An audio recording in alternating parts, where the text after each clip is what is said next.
Hi guys, welcome back to my channel enjoy tasty cooking এর আরেকটি পর্বে হাজির হয়ে গেছে হেলদি, হেলথফুল, কালারফুল একটি ভিডিও টুটি ফুটি নিয়ে।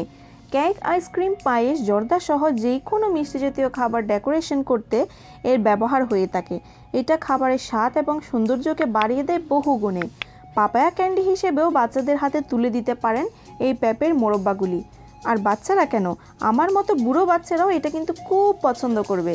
চলুন দেখে নেওয়া যাক এই পাপায়া ক্যান্ডি বা টুটি ফুটি তৈরির পুরো প্রস্তুত প্রণালীটা।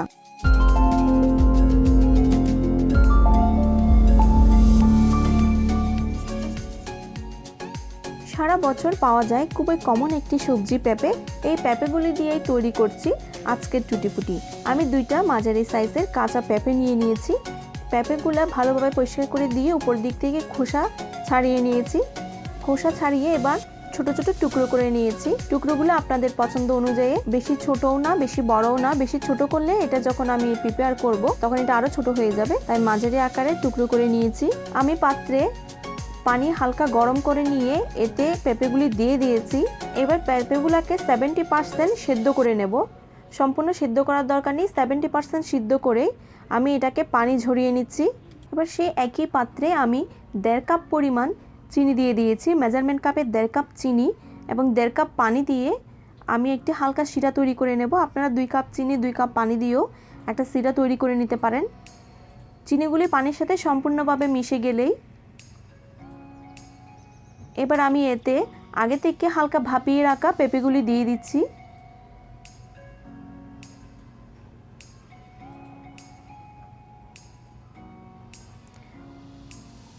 খুব ভালোভাবে ক্যান্ডিগুলি নাড়াতে হবে। পেঁপেগুলো খুব ভালোভাবে চিনি শিরাতে বাকিটুকু সিদ্ধ করে নিতে হবে। ততক্ষণ পর্যন্ত নাড়তে হবে যতক্ষণ পর্যন্ত না শিরাগুলি সম্পূর্ণটাই ঘন হয়ে আসে।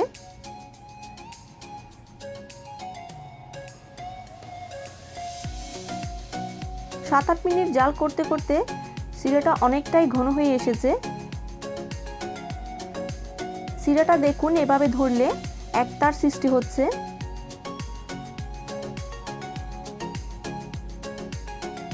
আমি একটু কাছ থেকে দেখাই। এটা শিরাটা এভাবে একতার সৃষ্টি হলে বুঝতে হবে আপনার পেঁপেটা পারফেক্ট আছে এবং শিরার ঘনত্বটাও পারফেক্ট আছে। এই পর্যায়ে আমি দিয়ে দিচ্ছি 1 চা চামচ ভ্যানিলা এসেন্স। ভ্যানিলা এসেন্সটা খুব সুন্দর একটা গন্ধ অ্যাড করে।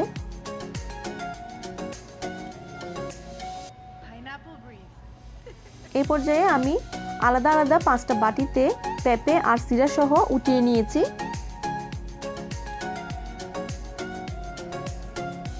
সবগুলি পেঁপের সাথে আমি সামান্য সামান্য করে শিরা দিয়ে রেখেছি, যাতে এটা খুব ভালোভাবে কালার দিলে তা স্যুপ করে ফেলতে পারে।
সবকটা পেঁপে থেকে সিরাগুলি আলাদা করে নিচ্ছি।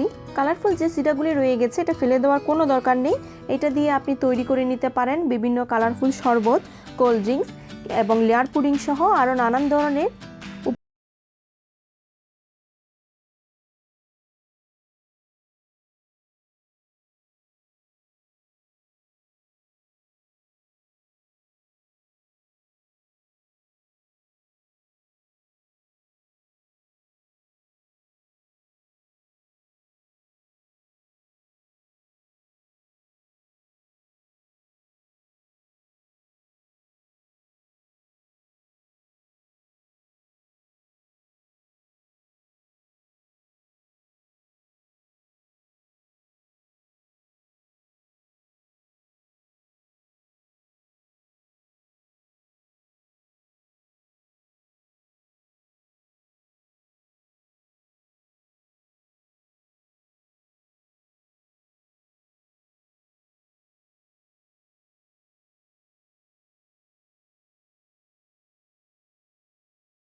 জানাবেন, ছোট্ট একটি লাইক দিয়ে আমাকে উৎসাহিত করবেন আমার কাজের গতি বাড়িয়ে দেওয়ার জন্য।